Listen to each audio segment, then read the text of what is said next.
Thanks for tuning into the BoshNRoll channel. Liking the video and subscribing to the channel are free and easy for you, and they help me out a lot. If you want to go further with your support, Patreon and YouTube membership offer access to the BoshNRoll Discord community, early access to lists, written content, things like that. You can have me play your deck on the channel, and the highest tiers come with individual coaching sessions. If you use YouTube membership, you also get sweet badges and emotes integrated here into YouTube. You can support the channel while you shop at tcgplayer.com by using my affiliate link in the video description, and you can play any deck anytime by using a cardhoarder.com loan account on Magic Online.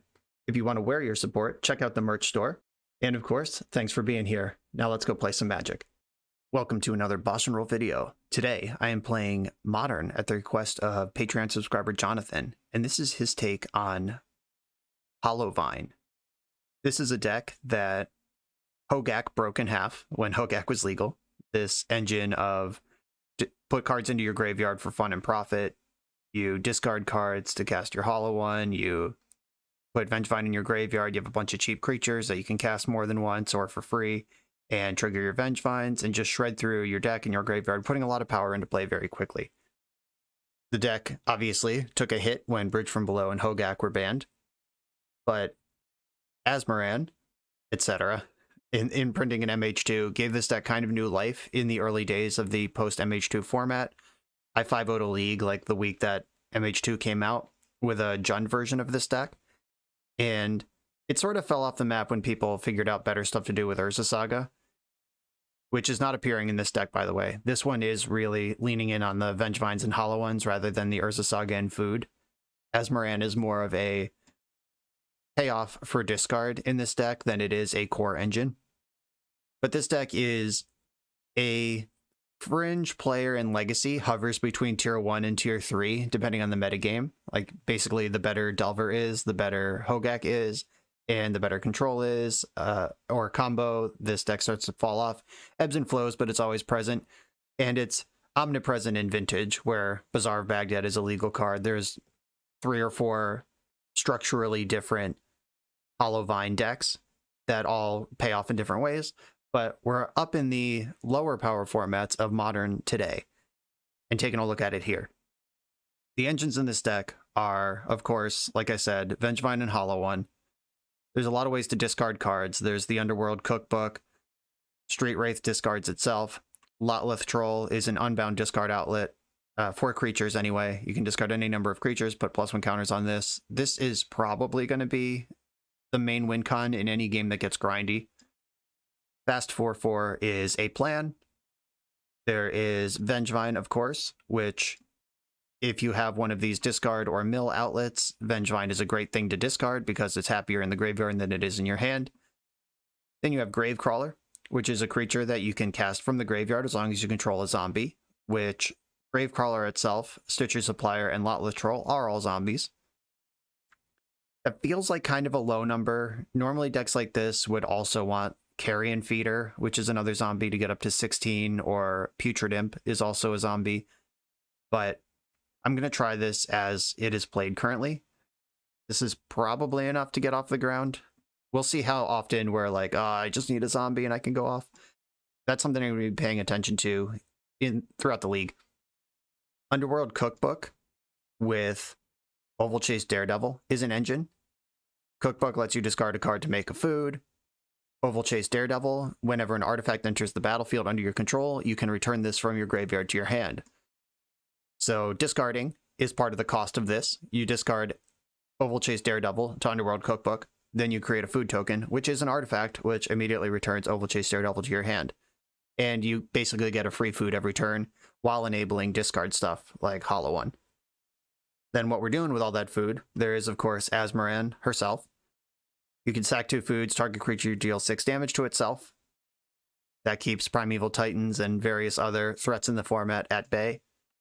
And Feasting Troll King, 7/6 Vigilance Trample, enters the battlefield if you cast it from your hand, make 3 foods, and you can sack 3 foods, return it from your graveyard to the battlefield, activate it only during your turn.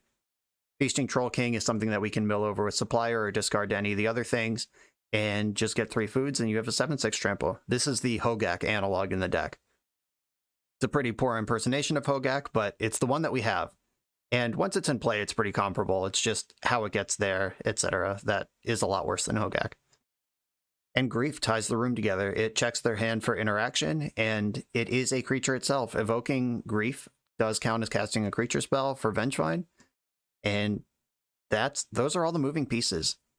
This deck makes a lot of sense. All of the cards overlap with each other in ways that are interesting and relevant to the overall synergy. The question is not whether this deck makes sense, it's whether it can keep up with Modern, which is a fair question in the high-powered Modern format that we're in today.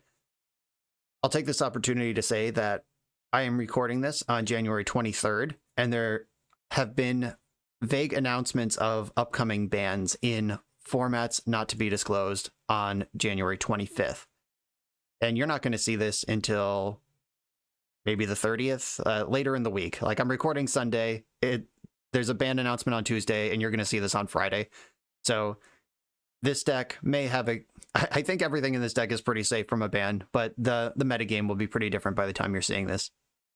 That is what it is. There's going to be a little bit of a lag between my content release and ban updates.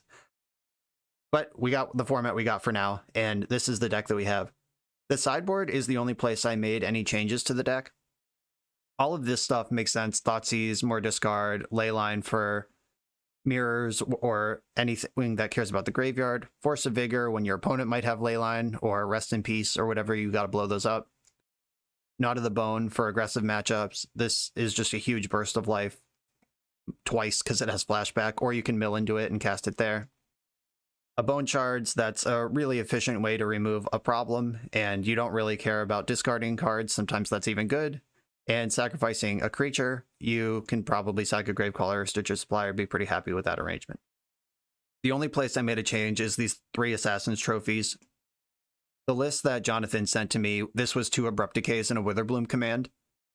And I don't think in a deck like this that doesn't actually have card selection that it makes much sense to split like different generic answers. Like Abrupt Decay is very good at what it does. Witherbloom command is a little bit good at 4 different things, but not great at anything.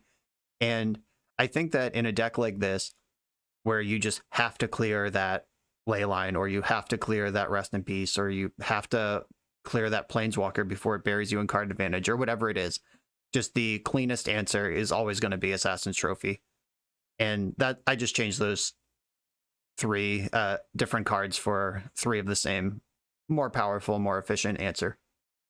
Other than that, this is 72 of the 75 I was sent with 3 Assassin's Trophies. And let's see if Asmoran can keep up in the current Modern format. I'm on the draw in round 1 with kind of a bummer. I have my draw step plus Cycling Street Wraith to find a black source.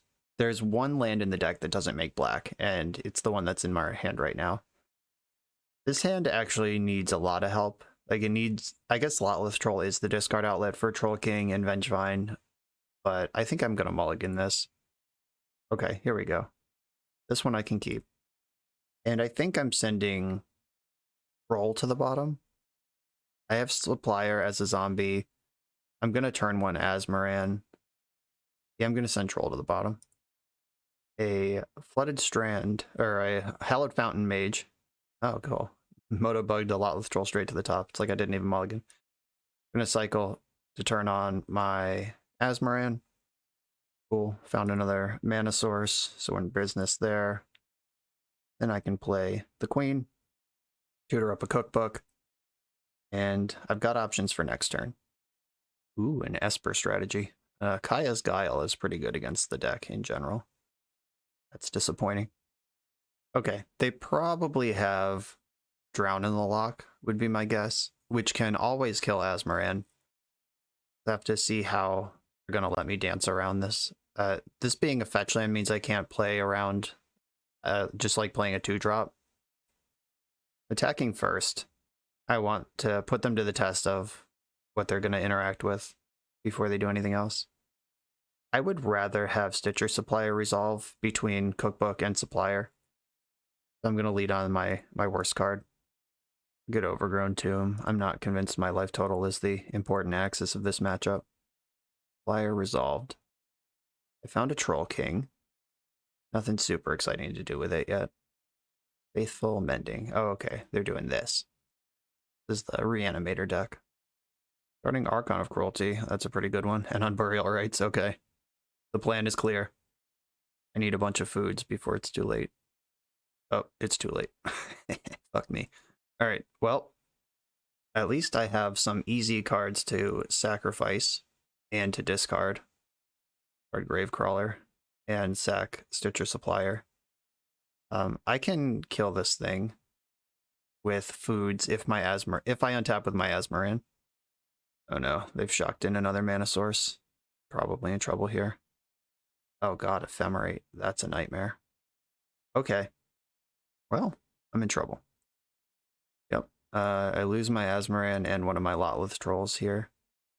What am I supposed to do right now? A troll is a zombie for Gravecrawler. I guess I'm supposed to make a food in case I draw Asmoran. If I draw a land, I can make Vengevines. Nope. Just a troll. Okay, we're dead. Just on board, we're dead. If they didn't have the Ephemerate, I'm actually in good position here. But yeah, we just got absolutely dumpstered by the turn 3 Archon. Okie dokie. Leyline of the Void. I'm interested in that. I'm interested in Thoughtseize. I need answers to Archon. It's deciding whether that's Trophy, Bone Shards, all of the above. This is so many cards if I bring all this in. This is 11 cards I'm looking at. Can I race this deck or do I have to take the control posture? I could just bring in the 4 ley lines and hope that that's the speed bump necessary for me to cheese them out. I think that Troll King is one of the less good cards in the deck. I don't know that we need 4 Cookbook because Asmoran can tutor Cookbook. It is nice having Cookbook in an opening hand to turn on the discard stuff, but at the same time, it is a cuttable card because we can tutor it. I feel like Lotleth Troll's probably pretty important overall.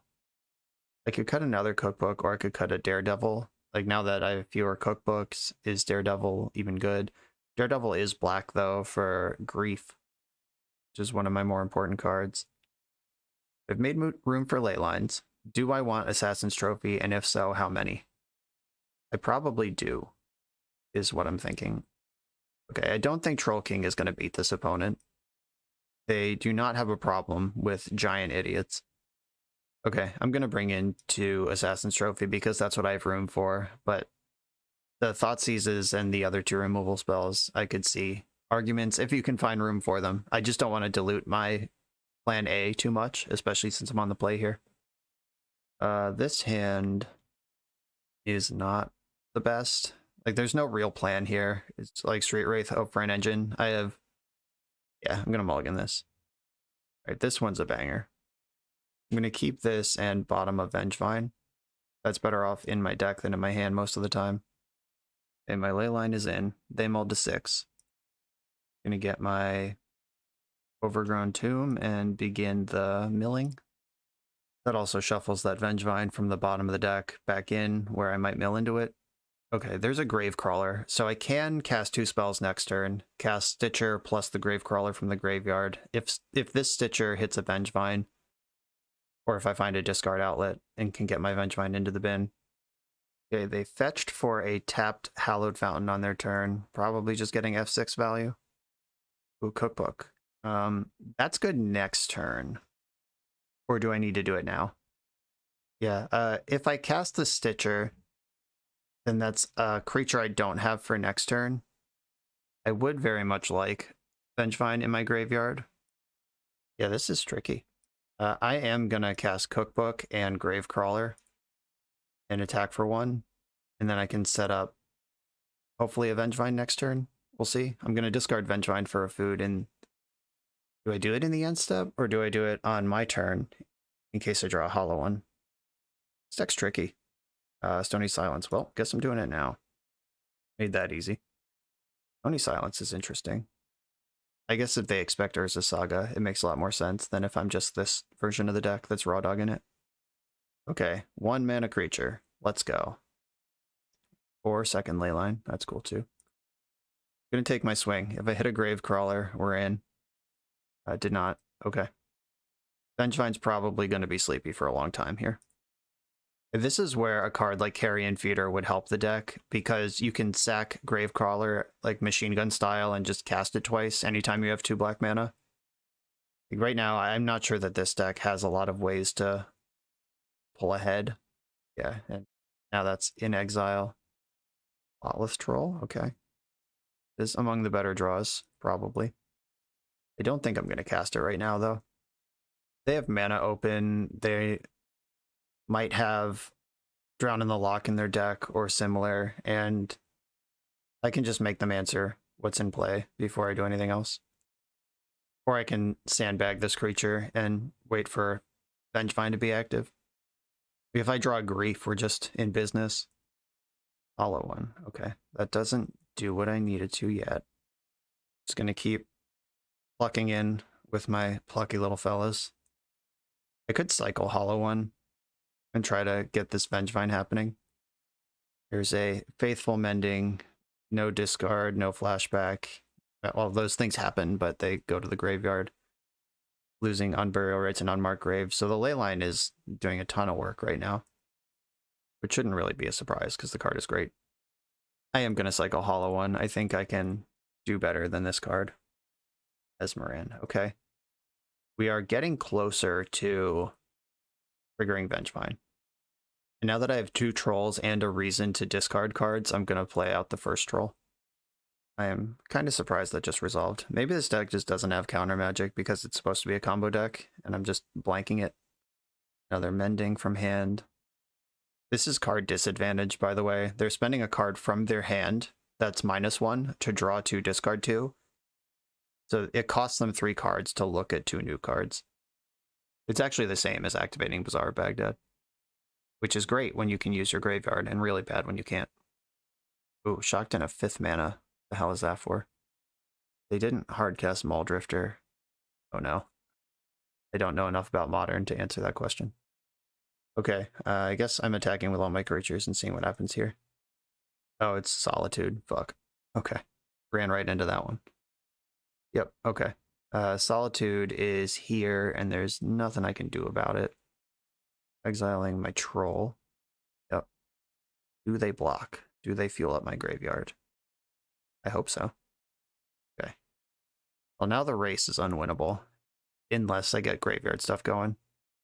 Oh no, I milled over a Gravecrawler, but I don't have... Like, I didn't discard to my troll that was in play. Oof. Alright, well, I guess I play the second troll now and try to set up an Asmoran plus Gravecrawler situation for next turn. If they're in the Solitude part of the game, then they've dug out, like Ephemerate is just busted in half now, and probably in some trouble. Stony Silence, I kind of shrugged at it at the time it was cast, but it has turned out to be really good. Another Solitude right now. Okay. That sucks. They even took out the correct thing. Yeah, there's no reason to discard cards and gain life here. Okay. Now we're way behind these lifelink creatures. Even triggering Vengevine might not be good enough. Okay, alright. Now we got something going here. I can cast the Gravecrawler, and then I can grief them, pitching this excess Leyline. That triggers Vengevine. What's left in that hand? 2 griefs. Okay. Well, I'll take one. Their hand is grief right now. And I guess I attack with Vengevine. Do I attack with Vengevine? Maybe I just attack with Stitcher? Or do I leave Stitcher back to block? It's kind of tricky. They get to hardcast their grief next turn, which is going to take my Asmoran. Yeah, I'm not actually winning the race against the 6 lifelink. So I guess I'm just going to chill. At this point, I'm looking for Assassin's Trophy if I can get my food engine online. Like, the whole food engine is here, and the Stony Silence is actually just crushing me. And I'm about to lose Asmoran to this grief. Oh, even worse. And there's Muldrifter. Oof. Oh god, if they Ephemerate me right now. Oh no, they definitely drew Ephemerate. Muldrifter off the top into land and Ephemerate. This was starting to become competitive, and now it's just not. Oh, it's Prismatic Ending. Less miserable about that. Okay. I'll take it. I'm going to block with both of my creatures, trade off with one of the Solitudes, and get the mill off of Supplier. I milled another Supplier and 2 lands. None of that's helpful. Great Wraith. Okay, that lets me cast Asmo. Supplier's cool. I could hit a Vengevine here, and there's already one in there. Okay, here's Asmo. Yes, trigger Vengevine. Is there a cookbook left in my deck? There is. How lucky. Okay. I still am not convinced that attacking is the play. Because I want Asmo for sure. Getting my food engine and controlling their creatures is really my cleanest out to this game, and Vengevine doesn't race Solitude particularly well. There are 2 Assassin's Trophies still in my deck. I milled 1. Did I bring in all 3? Oh god, there's 1 Assassin's Trophy in my deck.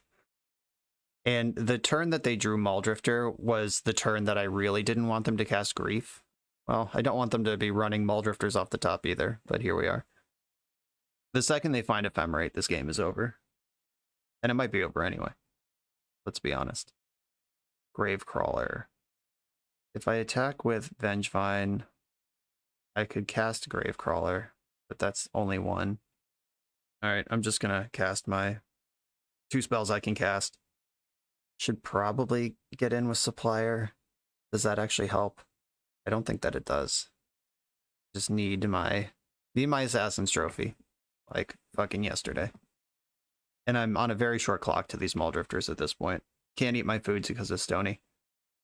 Yep, Stony was a complete banger. My opponent recognized that even without the Urza Sagas. The cookbook's really important to this plan. Another Muldrifter. Okay, I've had enough. Stop, he's already dead. Stop the damn match. Trophy. Okay, Vengevine I have no way to discard. Well, I have 2 creatures that are pretty free to attack with. And they don't care because they're at 18. That is the correct decision there. I think what's really going on here is we're learning a lesson about how to sideboard with this deck, which is that you just always have the max answers to hate because the hate is so potent. Like, I didn't bring in my Force of Vigors, and I didn't even bring in all 3 Assassin's Trophies. Like, yeah. Tried to keep it light on the play, and I think that was a mistake. Oh, now we're just casting Archons. Animate 3, sure. Got me. Yeah, there were lessons learned there, for sure. We were dominating the early turns with the ley line, and just couldn't capitalize, and couldn't beat this piece of hate. Maybe this deck wants Carrion Feeder to really capitalize on those grindy zombie situations, and we definitely need to sideboard our counter hate in more aggressively than this. So, a lot of lessons learned there. On to the next one.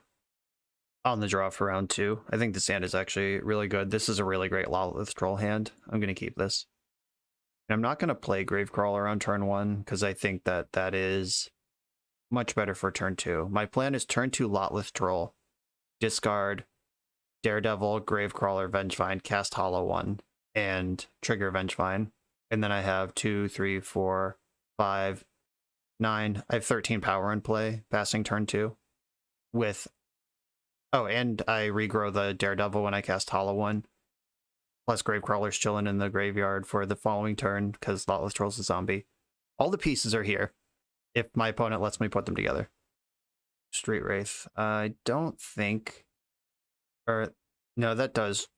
It's worth doing now in case I hit like Cookbook or Asmoran. There are 1-drops I would want to cast here. Forest is not one of them, so I'll just pass the turn. I'm hoping my opponent puts me on some sort of like Jund Death Shadow based on the cards they've seen, but I'm not sure how much that actually matters. Just a thought that I had. Opponent fetched a Rockrin Triome in my end step. This could be one of those Indomitable Creativity combo decks. Could be still just some control deck. That doesn't give us a whole lot of information, is what I'm saying. Oh, look who showed up. I would have liked you last turn, you jerk. Okie dokie. Hope this resolves. If this resolves, then we're just in business. I don't care about a removal spell. I care about like mana leak or counterspell. Okay, we're in there. Guard a creature card. How about Oval Chase Daredevil? And how about Gravecrawler? And how about Vengevine? 1, 2, 3. 5 minus 6 is less than 1. So I get to cast Hollow One, triggers Vengevine, which triggers Daredevil, which is a card I can discard easily to Lotleth Troll next turn to turn on Asmoran, which tutors up the Cookbook, which starts eating the Daredevil forever. Yeah, this one, the whole engine was online in the way that it needed to line up. And a turn 2 victory. That's what... Oh. Apparently, my opponent conceded the entire match. Just doesn't want to be here for this. Okay, we're on the board. Next one's coming. We're a few rounds into the video. Thanks for sticking with me. Friendly reminder that if you're still here and having fun, smash that subscribe button. And if you want to play what I'm playing, you can use my affiliate link for TCG Player to support the channel while you shop for cards, and you can try any deck anytime with a cardhoarder.com loan account for Magic Online. All these links are in the video description below. Now back to the league. I'm on the play in round 3 against a Lurrus strategy. Unfortunately, pitching a card to Grief doesn't count as discarding, so Asmoran is not blazing out of the gates here. I'm still keeping this hand, though. I can spend the turn griefing them. If there's something like Hammer, I probably want to do that. No, I think I want to Cookbook either way. Yeah, we're just going to cook. Okay, if I get Thoughtseize here, that would be disappointing, and I wish I would have griefed them. Alright, Ragavan's fine. I can kill that thing. I'm not going to activate Cookbook now. I want to do that on my turn. Discarding Troll King. I'm going to fetch a basic Swamp. Discard Troll King. Fire up Asmoran, which gets me another Cookbook. And now the decision to grief or not is kind of interesting. Like, I don't really want to be hellbent against this opponent, but I don't want this Ragavan to start connecting either. If I could grief their removal spell, or grief to know what their hand looks like, yeah, I guess that's a reasonable play. Okay, what do you got over there? Fatal Push, DRC, Dress Down, Drown in the Lock. Okay, well, they have me either way. Any way about it, I can at least remove the efficient answer and make them drown me in the lock. Yeah, I'll take Fatal Push. I don't need to act yet, because my 3/3 can block Ragavan, so they do need to take the proactive action of casting Drown in the Lock, and I can make a food and kill Ragavan in response. And then I am just in top deck mode. Sucks to suck. These Grixis decks are so good. Okay, discard a card to make a food. Ragavan must die. Sucks. If we were able to buy one turn, we could have had Troll King in play. It's a pretty powerful effect against this deck full of Fatal Pushes. Costs 4 to return a creature from my graveyard to my hand. Do I just start making food? Ugh. I am going to pass the turn without playing a land. There are things in my deck that reward discarding cards, so I'm going to hold on to this. I'm sure their deck has discard in it as well. If they want to discard me and look at my polluted delta, that's cool. Okay, are they end step dress downing? Okay, weird. You got it. What does that do? Why would they do that there? Just trying to figure that out. I'm not sure about that one. Okay, your turn. Now I'm at the point where I can... Oh, I guess it, like, guarantees the Delirium and draws them a card while also blanking Asmoran triggers for my turn or whatever. Okay, we got them with the Thoughtseize. They can look at my 2 lands, lose 2 life. I can make 2 foods in the end step and then untap, and literally whatever I draw can become the 3rd food for Troll King. Here comes 3 damage. They can put Lurrus in their hand if they don't do anything else. They shock down to 7, Headmistress Bauble in hand. Bobbling my top card. I hope it's Daredevil. And Lurrus is in their hand. Okay, in the end step, I'm going to pay out this Troll King and hope it's good. Come on, Daredevil. Supplier. Ooh, boo. That's a card I would definitely rather cast than discard. But this is what I signed up for. Troll King. Okay, 7/6 tramples in play. Does not have reach, so I can't beat up this ERC. Oh, you're right. Unholy Heat just cleans this thing the fuck up. Okay, yep. Unholy Heat is an answer Drown in the Lock would have killed it there too. Yeah, maybe that was just not a good thing to play towards. And now they can Luris plus Bobble and just really pull ahead here. This game came down to that early grief that they had 2 removal spells. If I get a second turn without having to empty my hand, I think we're in business. Or at least something resembling business. Okay, there's a Vengevine in the bin now, and a Daredevil. I can block, I can trade with Ragavan. They can just replay it, but I'll take what I can get. Kolaghan's Command, brutal. I'm already dead, stop kicking me. Yeah, that's definitely going to end the game, though. Trying to get something going with multiple food engine. Maybe my Troll King could show up, but nope. None of that's going to happen now. Exiled my Daredevil. You don't really need 2 of that card, so that's fine. And a free Bauble off Luris. Not sure what I'm actually even looking for here. Oh, they have Expressive Iteration also. Yeah, this is a modern deck that we're playing against. Our opponent's deck might be one that doesn't age well by the time you're watching this. I don't know what's in the ban conversation, but Luris, if Modern is getting a ban, I suspect Luris is somewhere near the top of the list. Okay, I'm just dead. That doesn't even do anything. 3, 4, 5, 6, 7, 8. Yep, can't even stay alive through the food. Oof. Yeah, just got absolutely handled there. I think that I do want ley lines. Because the DRC, the Luris, the Drown in the Lock, there's a lot of stuff that cares about that. And like we talked about, probably just need any card that helps protect me. They can't play Leyline because they're a Luris deck. So I got that going for me at least. If they can't have Delirium, it's a lot harder to kill a Feasting Troll King for them.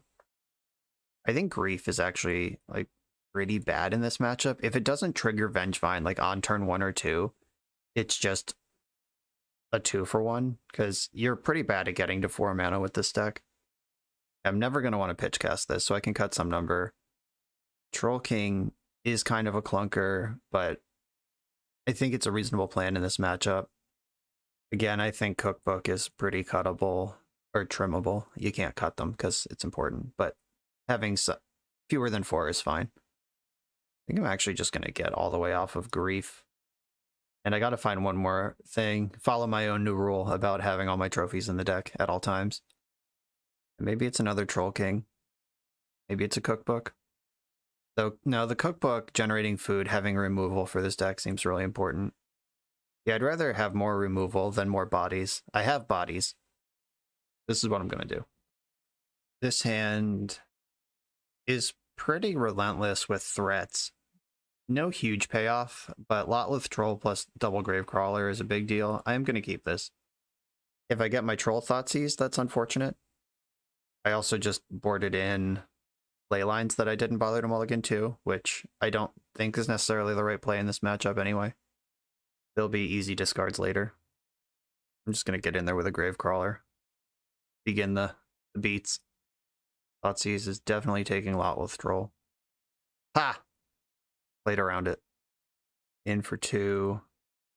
These nickel and dime attacks are a little bit risky because they are a Death Shadow deck.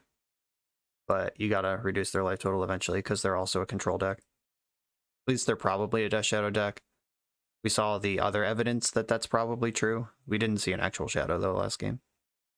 If I can get to a spot where I'm holding up black, that's actually a huge deal. Because I don't think they have a lot of ways to kill this thing through a regeneration bubble. A regenerate just isn't a mechanic that's common enough anymore that cards like Drown in the Lock or Unholy Heat would be printed with can't be regenerated. Yeah, like, there we go. They do not have Delirium. Alright. I'll put 2 counters on this. Like, these are both free discards anyway. It's not like I'm even emptying my hand. Make sure they have another card. Not worried about it. Yeah, if they have like any instant, they're suddenly delirious. Yeah, that's fine. It was still the play. No regrets. I simply needed them not to have that. But they did. Ugh. Croxa. What a twist. I could not cast my card because I couldn't discard, and now I had to discard it. I'm going to get an Overgrown Tomb in the end step. Yeah, I was just going to say a zombie is what I'm looking for. Zombie, mill over Vengevine, let's go. Didn't mill over Vengevine, but I did just regrow my whole squad here. We're back in there. ERC is a 3/3. Shadow is a 2/2. Can become a 5/5 at will. Yuck. And these attacks are pretty free. You can't block. I guess they could decide to just take 4 and make their shadow bigger. Don't think they're going to do that, though. Yeah, they're just going to eat my things, cost me my mana. The world saddest Asmoran again. Yeah, there's definitely something going on here in the deck building where I can't quite leverage my grave crawlers the way that I want to. I guess if they're one card in hand, it's Fatal Push. I just lost all my grave crawlers. But anyway, I was saying, I can't quite leverage my grave crawlers in an exciting way. Like, you want Carrion Feeder to do that. And I'm frequently stuck like without Asmoran being able to do what she wants to do. So maybe the deck needs Saga. Like, I feel like we have two different decks here that kind of overlap, but mostly don't. I am definitely blocking Shadow with Supplier here. Try to juice up this graveyard. Found a Vengevine. Street Wraith is a good draw. Stitcher's Supplier. Never going to be sad about that. I'm getting Kolaghan's Commanded here. Oh no, it's the Kroxa from the graveyard. That's so much worse. Never mind. Okay. I'm out of good draws. There's not much left. I'm basically just dead here. Yep, I lose Asmoran again. 2 Kroxa triggers this game. They both took Asmo. Okay, there's a Supplier. I'm going to try to supply a Vengevine. Troll King. Gonna attack with these. Maybe I should have waited till second main, because now they're... Okay, they're still blocking, apparently. Nope, shit. Yeah, if I wait till second main, they definitely block, and then I can at least have Vengevine in play as a blocker. I lose my ability. Yeah, I lose my ability to maybe cheese into a Vengevine, but it was really only Gravecrawler that could have done that anyway.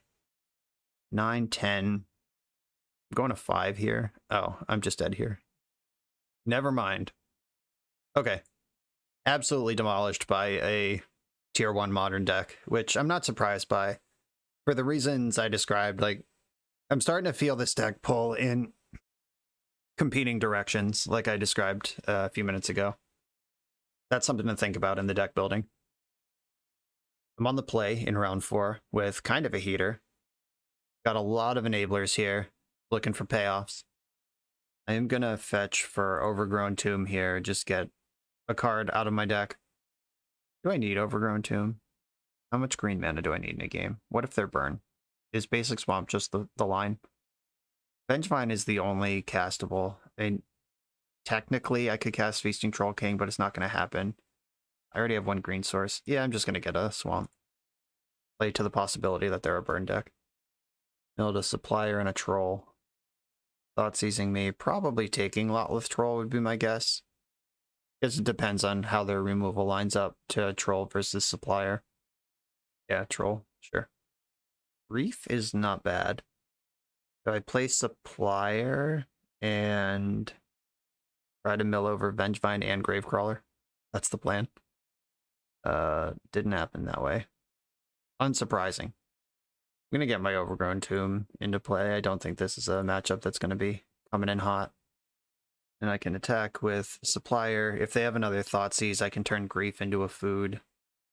Which isn't exciting, but at least I get something out of the action. Raven's Crime, huh? Okay, I'll discard the Grief to Raven's Crime. If they flash it back, I'll make a food. This looks like a matchup that we would theoretically line up well against. So maybe not. I don't know. Like, I'm trying to discard, and they're trying to make me discard. Who's going to come out ahead here? Really interesting. All right, here's Lotleth Troll. I think getting that into play is... Like, generally against these discard decks, the trick is to just go ahead, get Hellbent, have yourself a board presence, and then challenge what they're capable of doing once their discard spells don't play anymore. Funeral Triumph's a sick one, though. That kills Lotleth Troll. Liliana of the Veil. Okay, that's not very good. Feed me. All right, yeah, they can't minus it because I have Stitcher Supplier in play. Oh, forgot this card was modern legal. Nice. Yeah, we're just playing against straight up Pox. Big fan. Okay, I can Wraith into Asmoran, please. One of the very small number of individual cards that can turn on Asmoran off the top. Oh, that's exciting. Okay, attack Liliana. And I'm going to sandbag Troll King and decide if I need to pump my Lotleth Troll or make a food. I'd rather make a food, but if they do, just snap off a Funeral Charm on my Troll. Okay, there's the rack. We knew that was going to be in the deck. That's going to be the win con in a deck like this every time. What I'm worried about at this point is something like Ensnaring Bridge. I could just Turbo Troll here. It would, and like I could make food, untap, turn whatever I draw into a food, or I could insulate against the rack a little bit. Do I think they can kill a Feasting Troll King? Probably not. Let's just Turbo Food. Oh, interesting. Oh, they don't know how regeneration works. Cool. That's great for me. They killed a Stitcher Supplier instead of my Troll. Yeah, giving a creature -1 to 0 toughness places it in the graveyard as a state-based action. It doesn't kill it. So regeneration only stops killing or dying, destroying, which that is not. Discard Vengevine, pretty happy with that arrangement. Here comes my King Troll. And now we just have to race this rack. And I can gain 3 life a turn with my food. 7, 8, 9, 10. I'm attacking for 10. Uh-oh, Saga is trouble. I've played this deck in Legacy with most of the same cards. That's pretty intense. Okay, I'm going to float a black. And I'm going to sack, obviously, Stitcher Supplier. And Swamp. Flyer gets to mill cards. With my floating black, might as well regenerate Lotleth Troll. Remind them about regeneration in case they forgot. Okay, now I can attack with my 2 creatures. I have plenty of trample damage to get through here. I think this land is better as a land. Or is it better as a card in my hand? Does that matter? Unless they can kill Troll King, I'm just going to trample through. Alright, I'm going to leave it in my hand. Let's insulate against the rack. So they do have that Raven's Crime also, but that's fine, because if they Raven's Crime, they're not making a Saga token. The token's a 2/2, I have 7 trample. Yeah, they need to kill Troll King somehow to get ahead here. We did it. 7/6 showing up out of the graveyard. Clutch. Okay, definitely Force of Vigors and Assassin's Trophies in this matchup. I'm not going to fight them on their graveyard, I don't think that's important. I could bring in a Gnaw to the Bone. I think they're going to have trouble beating that. Like, just gaining 12 life or whatever is so many turns against the rack. But they are going to get me hellbent pretty quick. And I'm about to bring in a bunch of answers to the rack. It is nice that Urza Saga and the rack and all of their payoffs just happen to also line up poorly against my stuff I want to bring in for their leyline. I'm cutting the Griefs. There's no way I'm going to 2-for-1 myself, basically, for like anything that their deck does. Except for possibly Force of Vigor to remove a leyline, if that gives me a window to attack. But I'm not going to... There's not a card that could be in their hand that is so important that I would pitch 2 cards for it in a matchup like this. And I guess I can shave a Cookbook. That one is also pretty bad. When the opponent is already getting you hellbent, you're not going to have just cards laying around to discard, unless it's Daredevil. Okay, I think this works. Let's do it. This hand is excellent, and I'm going to keep it.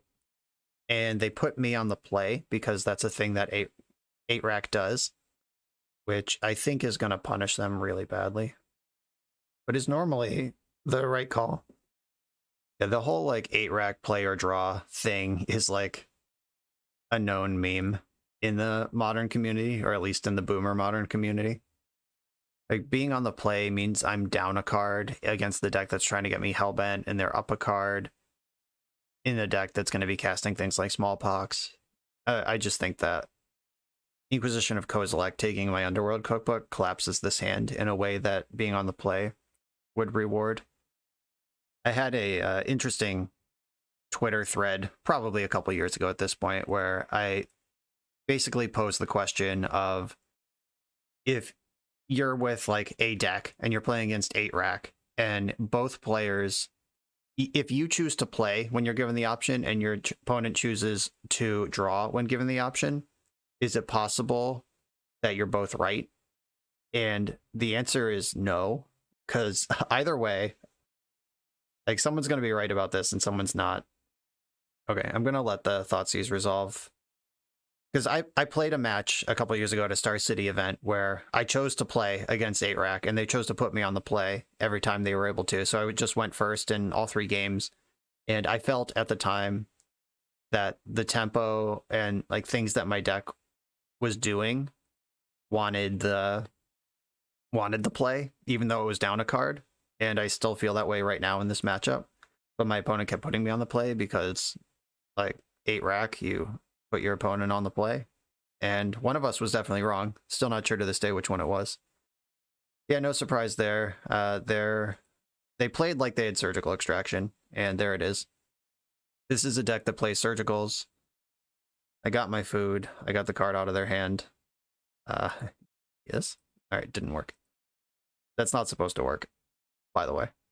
Alright, cycling Street Wraith, or I should fetch first. I'm gonna get Basic Swamp. I'm not particularly close to hard casting a Force of anything. Alright, Stitcher, let's go. Found a whole lot of nothing. Alright. I can go Hellbent over the next 2 turns or the next turn cycle through their, like if they cast a discard spell, I can drop the trophy, make a food, then untap, make a food with literally whatever I draw, and then I'm in the Troll King. Ooh, that's really good though. That plays to a world where they can smallpox my Troll King. Freaking Affliction. The player has 1 or fewer cards in hand, they lose 3 life. I don't really want to ramp this opponent, but I also don't want to start getting shrieked out either. Alright, let's just lean in. Go to the Troll King. Alright, here comes the King. I suspect it's going to get smallpoxed immediately, but this is the play that I have available right now. Yeah, smallpox Liliana. They have so many things that could kill me here. Hogaak's not one of them. Oh wow, we're getting a turn. I'm taking 6, but we are getting a turn. Yeah, maybe they're just going to erase me here. In for 7. I can hold cards in my hand to try to get ahead of the racks and afflictions. There's the 3rd mana. That's going to unlock the Liliana that they were stuck on. Yup. And I have to sack a creature. I'm going to take 5 in this upkeep. Not 3, and yeah, I'm dead. Not getting through this. Okay, got to come out faster than that. If you can insulate the Troll King against the Edict effects, it can go coast to coast, but that was tough. The Surgical really busted that one open as well. I don't think my plan changes. I have what I have here. I could bring in Thoughtseize, try to take their Smallpox, take their Liliana. I'm going to choose to be on the play. Like I still think that is the right place to be. I don't know. Maybe I'll take the draw. Getting Thoughtseize, like this is mostly a combo deck, and getting Thoughtseize, like if they take like my cookbook and just strand 3 Asmorans in my hand, that's bad. I am going to play first. I'm going to keep my hand. This one needs a discard outlet, but it's pretty strong if it finds one. And Gravecrawler is pretty good against Edict effects. I should have fetched before I cycled here. Oh god, if they just like YOLO Surgical my Verdant Catacombs, I'm fucked. That's such an annoying thing. I hope they don't do that. I think it would be pretty terrible. It would pay out. It's just like a play that is completely heinous. I'll get my Overgrown Tomb in. I'll take the damage. It's fine. Unfortunately, drawing Hollow One means that they have a real card they can discard now. Like, if this was just like a land or something, and they Thoughtseize me, like, good luck. Do you want my Vengevine or my Troll King? Hollow One's a real card, though. Inquisition of Kozilek doesn't get anything from my hand. Ooh, Raven's Crime. Yeah, I'll discard Vengevine. I'll give you that one for free.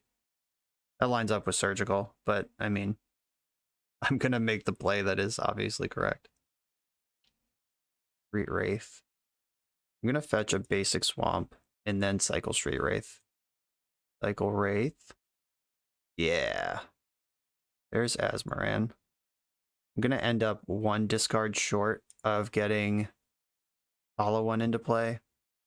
Yeah, if I discard Troll King, I've discarded Wraith this turn, so Troll King just gets Hollow One down to 1 mana. So I should wait on that. Moral Charm, yeah, that works. Killing Gravecrawler is dangerous. Now any zombie I draw triggers Vengevine. All the zombies in my deck cost 1 or 2 mana, and I have 3. The dead air will be edited out, obviously, but my opponent just spent 4 or 5 minutes tanking to cast Inquisition that doesn't have a target. I'm into it. Another Troll King. Okay, I can cast Hollow One here. Not sexy, but let's go. And I'm just going to get another basic swamp. Discard Troll King. This is why I didn't do this end step, because I wanted to enable my Hollow Boy. Sucks we didn't pay out the Vengevine with like Supplier or Gravecrawler or something. Like Supplier could have triggered the Gravecrawler. But I have 3 mana now, so any zombie off the top gets Gravecrawler into play. They can Raven's Crime my Troll King, but that's where it belongs anyway. Yep. I got my other Troll King. It's gone. There's the rack. Race is on. Come on, zombie off the top. Any zombie will do. Don't need another cookbook.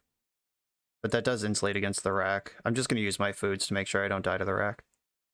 And attack them a few times here. Another rack. Okay. Oh, a third rack. I'm going to gain life off my food in the end step. I go to 11, and then I take 6. And again, drawing any zombie kills them on the spot. Take 2 from each of these because I have 1 card in hand. Go to 5.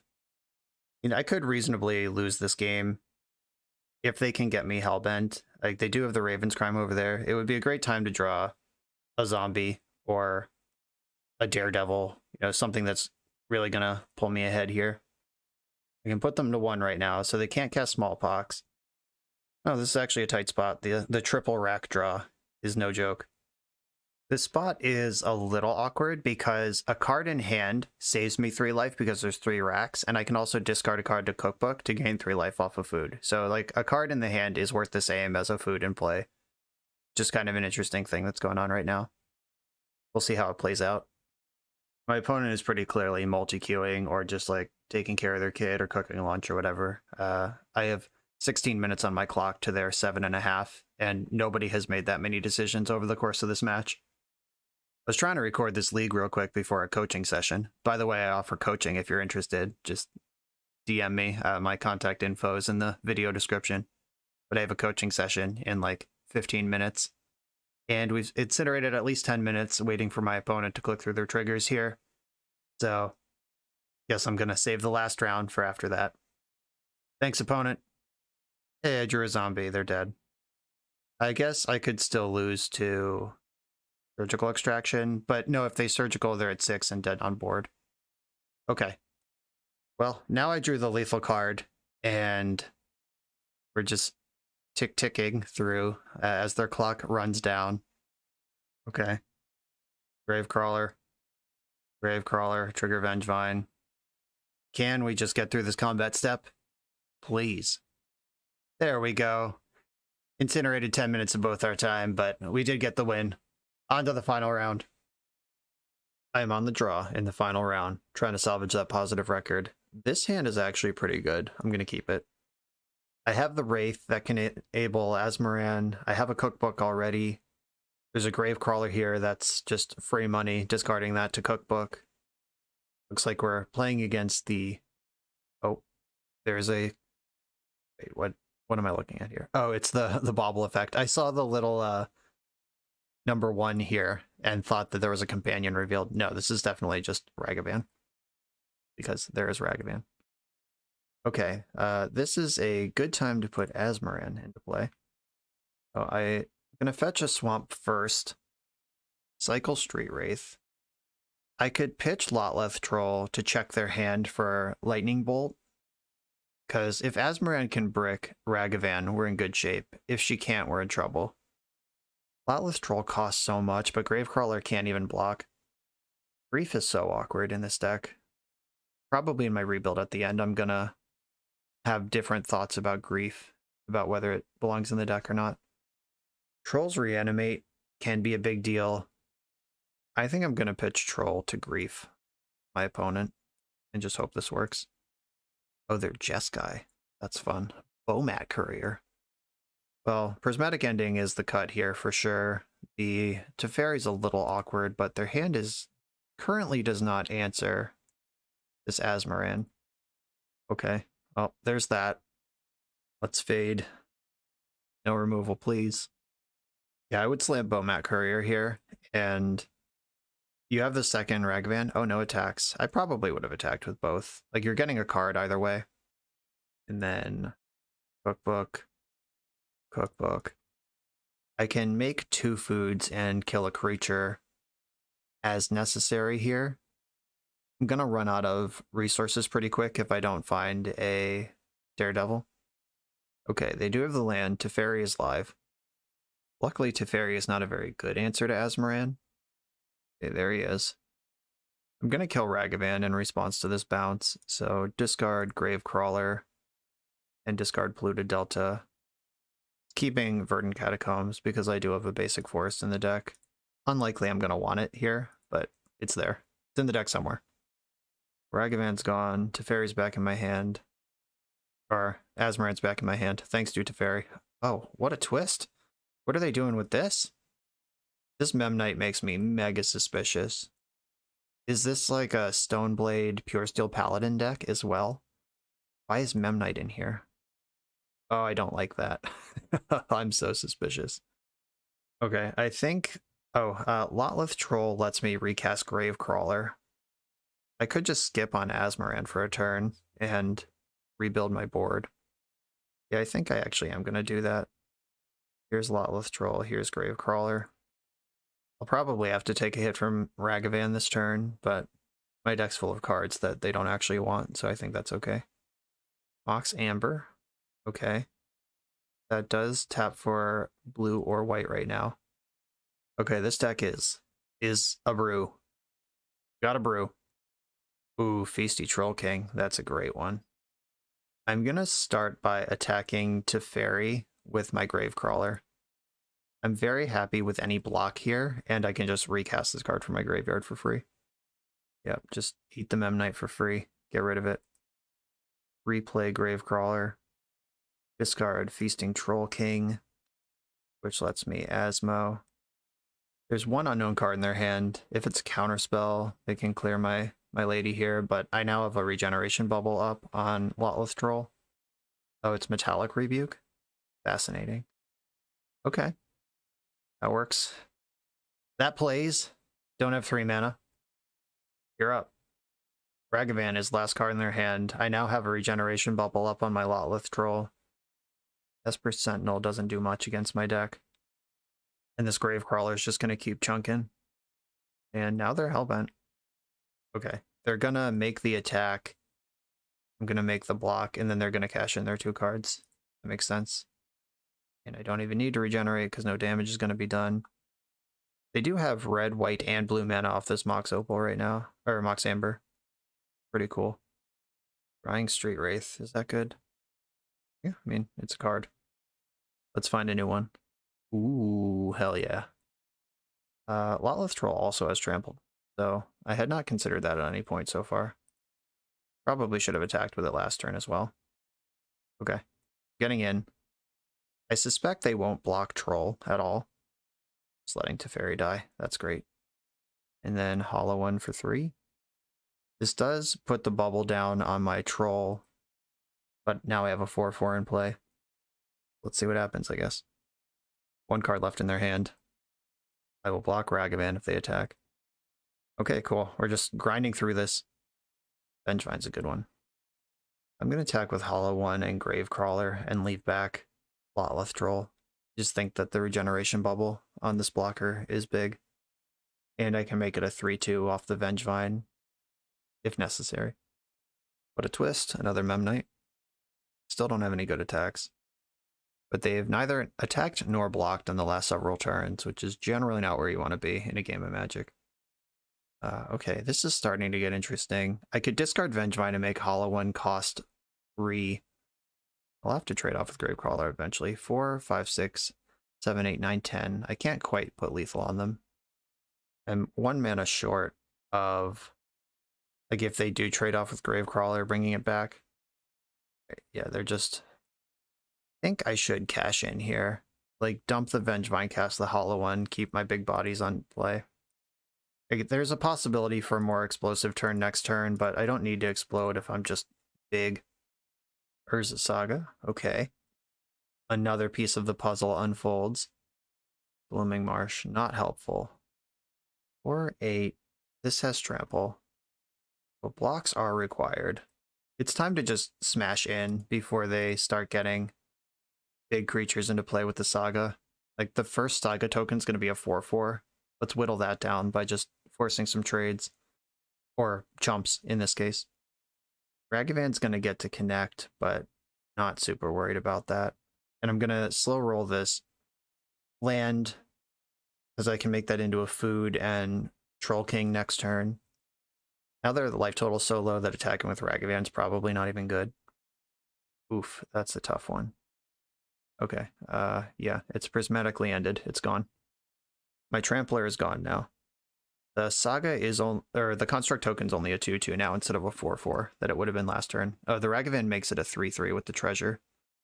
They decided not to make that attack. Deal. Okay, I can Troll King this turn. I'm gonna attack with all my creatures. Both of the Hollow Ones are lethal, so there's forced blocks there. And they take 2 from Gravecrawler. Then they're in top deck mode. We've just turned off the Mox Amber. And I'm just going straight into the King. Hope they're not a combo deck. Bang. Troll King's on the battlefield. I'm at 13. They get a Saga pop here. But I just got the card that I'm worried about out of my graveyard. Alright, cool game, cool deck. That I hemmed and hawed about Grief early on, but griefing that prismatic ending really did let my Lotleth Troll chill out, or my Asmoran chill out, and completely change the texture of that game. So that was good, actually. Force of Vigor and Assassin's Trophy are all coming in here. If they have Rest in Pieces, I'm gonna want to know about that. And even if they don't, they're gonna... We've seen Saga, we've seen Teferi. Like, there's permanents worth destroying here. I think shaving Troll King and Cookbook has been pretty standard, and I don't regret it. Grief. I think it was good, that game, but also, like, I don't know. I don't want to draw 2 of them. And then Oval Chase Daredevil. This engine has not been online once this entire league, which isn't really the deck's fault. But this is an engine that gets broken up by any graveyard hate and any artifact hate. Like, if they have Stony Silence or Rest in Peace or Leyline or whatever, that engine gets destroyed. I'm going to shave another King, too. They're a white deck with Teferi. White cards make me worried about the Troll King. I could cut all these Griefs for Thoughtseizes and just turn them into 1-for-1 exchanges. It's like, it's not really about speed. At least not at the expense of stability. This game could go long enough that I'm casting Griefs for 4, but the way this deck is constructed, I frequently want to discard my extra lands to make foods rather than to start casting Vengevines or Griefs in the late game. It just hasn't happened yet that it goes in that direction. I'm just going to play with the 3 Griefs. I'll leave the Thoughtseizes where they are. This is not a keepable hand with no mana sources. This is a pretty solid hand, actually. I'm keeping this and sending, I think it's Polluted Delta to the bottom. This is where I get Blood Mooned into the earth. I don't think my opponent's deck can actually play Blood Moon. Alright, Tormod's Crypt. That's a good one. Vengevine. Alright, cycle the Street Wraith. Draw a card. Play Asmo. Tutor up a book. I'm going to have to ignore or overpower the Tormod's Crypt. And I hope I'm able to ignore it, because I don't think the deck is really built to overpower. Like, the graveyard synergies have been pretty thin. Like, we've been putting early things on the board, and then usually we get like one Vengevine trigger or one Troll King return out of a game. This isn't really like Legacy Hogaak or Vintage Dredge that's just like can force the action on a Tormod's Crypt and then easily rebuild. Maybe this is the game where I finally just make my land drops up to 4 and maybe even 6 and just cast my spells. I think the real money would be drawing a Daredevil, because I think they would want to pop Crypt immediately to break up the Daredevil loop. And then that would set free my Vengevine and Troll King. Supplier. Can I make that work? I mean, that might be the kind of thing that tricks them into popping their Crypt. Yeah, not with that spread. They're not going to fall for anything there. And I'll play the cookbook they know about. Okay. Yeah, countering that is totally fine. I wasn't even really planning on using it. And I have another one, but they don't know that. I did board one out and 2 are in the graveyard, so this one in my hand is the last one. They can make a 2/2 construct. So I do want to keep attacking here. If they do anything to interact with my Asmo or my board, then that's a construct they don't get to make. So I do like that. I like Assassin's Trophy a lot too. I'll play my cookbook, see if I can trick them into countering this one as well. Cookbook's in. I'm going to attack with my creatures. I can just trophy the Tormod's Crypt. That's probably the play. But they can just tutor up another one with Saga. Yeah, that's probably not the play. Fascinating. Okay. I could let them get one construct and zap the Saga. I don't know. I feel like I could get a blowout in combat by changing the size of the constructs. And I don't want to trophy the Crypt right now, which that Crypt is what I want to hit, but Saga can just easily tutor up any number of other graveyard hate cards. Here's the second construct. Here comes the Saga activation. Maybe they'll just get Pithing Needle and name Cookbook. That would be great. Yeah, there it is. Or did they name Asmoran? Interesting. They named Cookbook. Okay. Deal. Oof. These constructs are getting large. Oh no, another Saga. Okay, we're in trouble. We didn't come out blazing because of the Tormod's Crypt, and now we're sort of way behind their fair plan. The cool thing about trophying Tormod's Crypt is if they decide to use it, then they don't get the land. Okay, yeah, they just let that resolve. Oh, and didn't have a land. Fascinating. Okay. This would be a great time to draw that 4th land, that mystical 4th land that has never happened before. Wraith, okay. Take some damage. Another trophy. Okay. I can trophy the construct, push another 4 damage through, but then I'm just behind this other Saga forever. I could trophy the needle, which makes the construct smaller and lets me start making foods, which could control the overall construct spread, but my hand isn't exactly blazing here. If I attack with Asmoran, I can destroy Pithing Needle and then get a trade with the construct. But then I don't have Asmoran. I think that's probably okay. I'm going to attack with both my creatures here. Okay, I'm getting in there. Okay, they took the block with the 4/4. I could also hit the other 4/4, making this a 3/3, then they have no board for now. I think having the discard outlet is just more important. I'm going to trophy Needle. I am slowly moving in the direction of a Feasting Troll King here. They bobbled me, which brings their construct down to 1. Activating construct in the main phase. That's to push damage. Okay. I'm going to discard Troll King in the end step to Cookbook. Do want that in the graveyard.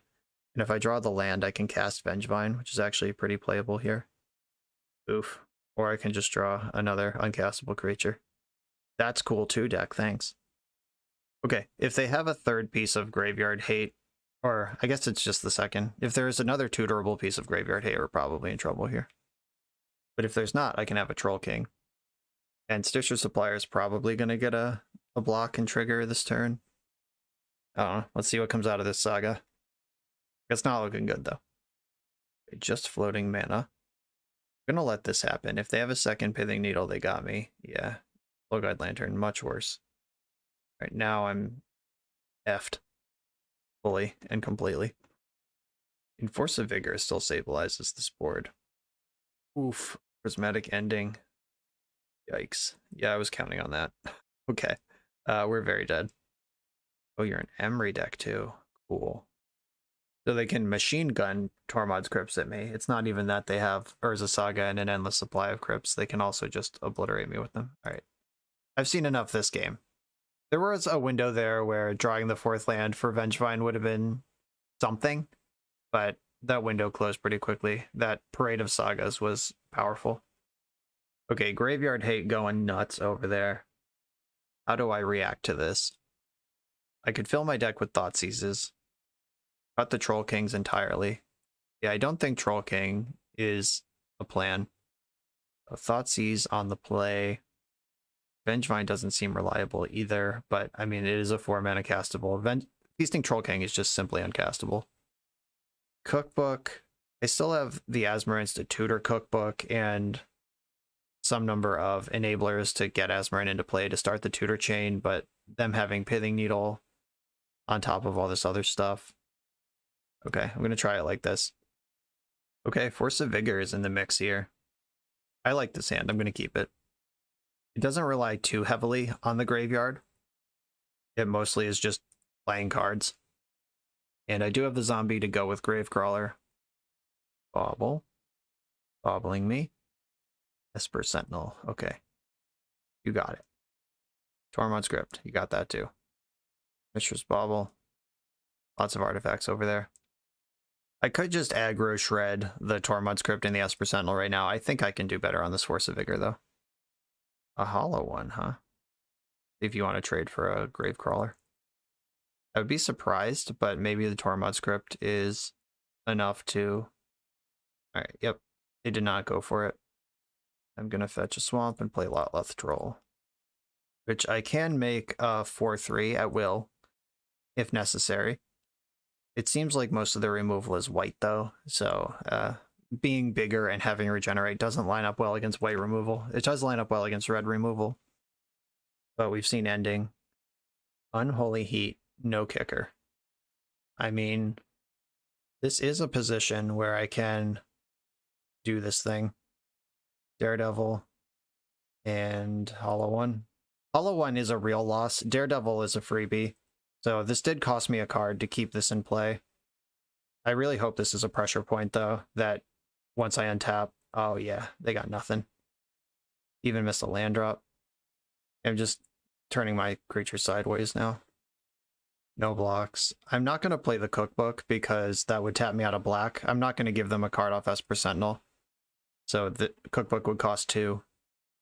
I can Force a Vigor as well and pay the Troll Toll off Esper Sentinel. Nice. I can kill both of those and pay the toll. But I don't think I need to. I think I can just keep attacking. Yeah, those are not actually pressuring me in a way I care about. And in we go again. They're probably going to spend their crypt here. Or else I just get my thing back for free. I don't think they would just like take 2 damage or lose their thing to take 2 damage. Alright, I was wrong. Fuck me. Here's my Gravecrawler. And my land drop. Yeah, I guess I do have a trample creature, and absorbing that damage is pretty important. Hey, they've had enough. They conceded. Okay. They just had to miss their land drop off of being on the draw and multiple Mishra's Bauble triggers. All right, salvaged a 3-2 out of this. I am going to circle back to the thing I said a couple rounds ago, where I think there is half of an Asmoran food deck here and half of a Hogaak style Vengevine deck. Like, if you want to lean into Asmoran, I think you need to play Urza Saga in this deck, which is another route to Cookbook. It's a payoff for your foods that are lying around because they make your constructs huge. You can put Shadow Spear in the deck, and you just get a totally different thing. If you want to be this Hollowvine deck, I think you need Carrion Feeder. There were a lot of turns where we were just sitting there with like a Vengevine in the graveyard, Gravecrawler in play, but nothing to do about it. The Carrion Feeder can eat Stitcher Supplier to turbo mill you. It can eat Gravecrawler, where you get X +1 counters on your Carrion Feeder per turn, and you can cast X creatures per turn, where X is how many black mana you have. It's just a really powerful thing. I did like the Lotleth Troll when we were doing Vengevine things. And also this was just a pretty sticky creature a lot of the time. Like if their removal is not white, then Regenerate and the raw size of it are both big deals. Oval Chase Daredevil and Underworld Cookbook gummed up a lot of hands in the Vengevine Hollow One side of the deck, and Asmoran gummed up hands on the Hollow One Vengevine side of the deck. So we had there is tension here that is not great.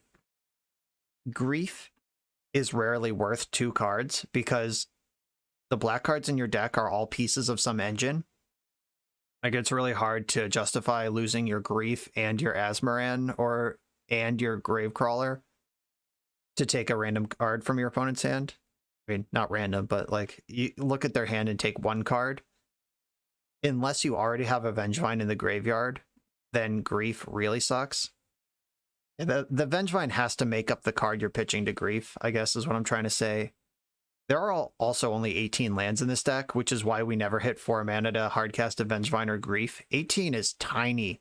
Legacy Delver plays 19 lands, and this deck does not have Daze, Ponder, Brainstorm, etc. in it. This is running on risky business here, 18 lands. You only really need 2, I guess, to get like an Asmoran thing going, but if you want to transition into a mid game where you're casting Grief and Vengevine, and I think the deck does want to be doing that, you need more lands in here.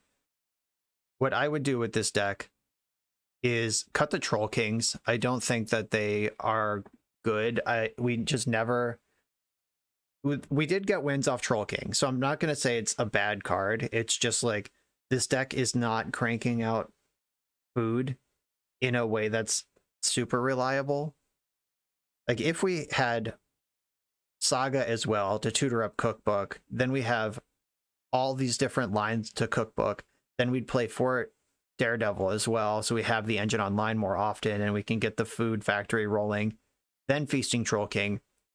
If Troll King is free, if it just can arrive every 2 or 3 turns for free, that's a very different card than, like, every time we put Troll King into play, we were discarding like Griefs and extra lands and Hollow Ones. Like, we never got a freebie. It cost cards every time to do that, and sometimes it was good enough, sometimes it wasn't. Like, there's some tension there. I want more lands in the deck. Probably just cut the 4 Troll Kings for 4 Urza Sagas would improve the deck already. So Urza Saga feeds the food plan, where maybe Vengevine is the cut if you want 4 Sagas. But if you want to be playing Hollowvine, then I imagine you cut the Cookbook, the Asmoran, the Troll King, get some more lands in here, get some Carrion Feeders in here, max out on Street Wraith. Yeah, there's just 2 different decks here. I'm trying to do like a quick tune in one direction or the other, and there's just 2 decks here. You'll have to pick a direction and decide if this is a food deck or a Hogaak, or a Hogaak style Vengevine Hollow One deck, because I don't think there are enough deck slots to do both, and I don't think adding Yorion is the answer. So cut your Vengevines, cut your Gravecrawlers, add Urza Saga, add another Daredevil. That's one way to go. The other is cut your Troll Kings, Cookbooks, and Asmorans, and add Carrion Feeder, some extra lands, a 4th Street Wraith, maybe some main deck discard, or Bloodghast. There's other ways to pay off self-mill and graveyard. Yeah, pick one of those directions and go with it, but I think right now we're walking down the middle in a way that is not particularly productive in either direction. Those are my thoughts on that deck. I'm going to wrap it up here. Jonathan, I hope this was helpful. Thank you for your submission. Anyone, if you want me to try your deck and offer my thoughts on it, remember that's a Patreon perk. Check out the links. This could be you, live on the big screen. Thanks for watching, and I'll see you next time.